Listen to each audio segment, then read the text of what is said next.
naman yung para bukas sa meeting? Di bale, tawagan ko si Mr. Bautista. Sasabihin ko, pirmahan niya lahat ng dokumento bago siya lumipad para sa London, okay? Tol, sino ba kasi ibang bantay dito? Tinanong ko si Tonyo, sabi niya wala naman daw iba. Si Happy nag-text, kasama niya yung ate niya. Ito, tulad nito, paano ito napunta dito? Sandali, kompleto ba lahat ng gamit mo? Wala naman bang nawawala? Eh, mukhang kumpleto naman. Paano naman mababasag yan? Di kaya may daga dito? Daga? Ano magagawin ng daga dito? Eh, wala namang pagkain dito.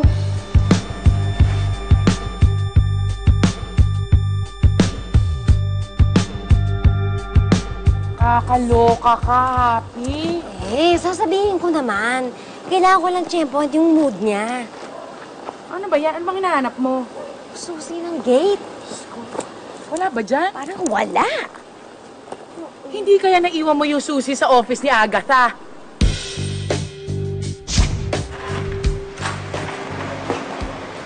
Ma'am Happy, umalis na po sila, Sir Juan. Maaga sila umalis kasi may mga papipirmahan sila. May mga nasira kasing gamit dito kanina eh.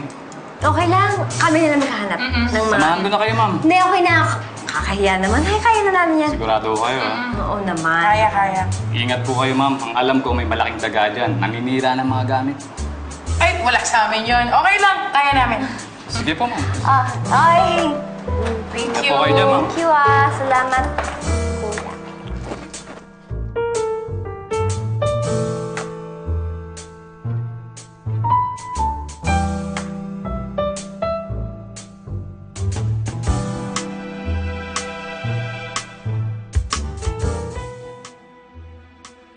Ito ba hinahanap nyo?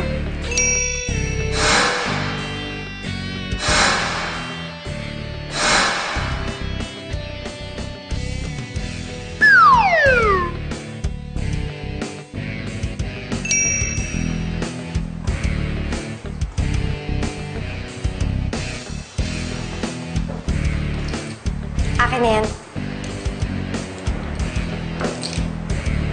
Marami tayong kailangang pag-usapan. Madalas sabihin na hell hath no fury, like a woman scorned. Pero pag dalawang babayang mag-aaway, tumabi-tabi ka na. Kahit kampo ng kadiliman, masusunog sa tindi ng mga mangyayari. Ano, gusto mo patumbay natin to? Kayang-kaya nating dalawa to, Happy. Hindi, ate. Kaya ko na to. Do you have anything to say to me, Happy?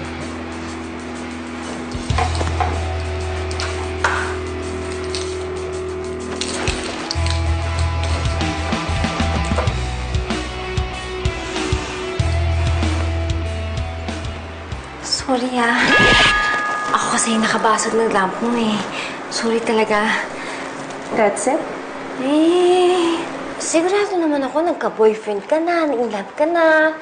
Yung pakiramdam ba na lagi may kasama na yung ganyan. Ganyan. Anong ganito? Yung maganda, yung sexy, yung matalino, single, tapos yung malaki yung pangarap sa business.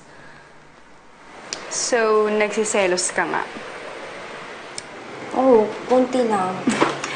Alam mo, girl, you need to chill. Wala kang dapat ikaselos. Sino bang hindi magsiselos? Strictly professional lang ang relationship namin ng asawa mo.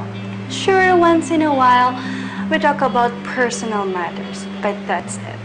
And he's already married to you. And me? I'm committed being single. Pasensya ka na. Siguro, nabuboard lang ako sa bahay, kaya kung ano-ano yung iniisip ko. It's okay. Alam mo, Happy, mahal ka ni Juan. Siya na mismo nagsabi sa akin nun. What you should worry about is how to be a great wife to him. Okay?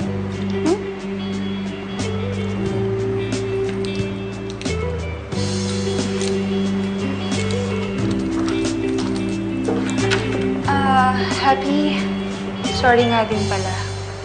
Bakit? Sorry kasi sexy ako, matalino, maganda, tsaka may malaking pangarap para sa business namin ni Juan. Sorry hindi ko sinasadya yun. Sorry.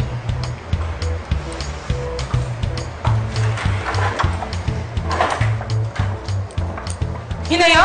Hinayo? Walang away? Handa na ako eh.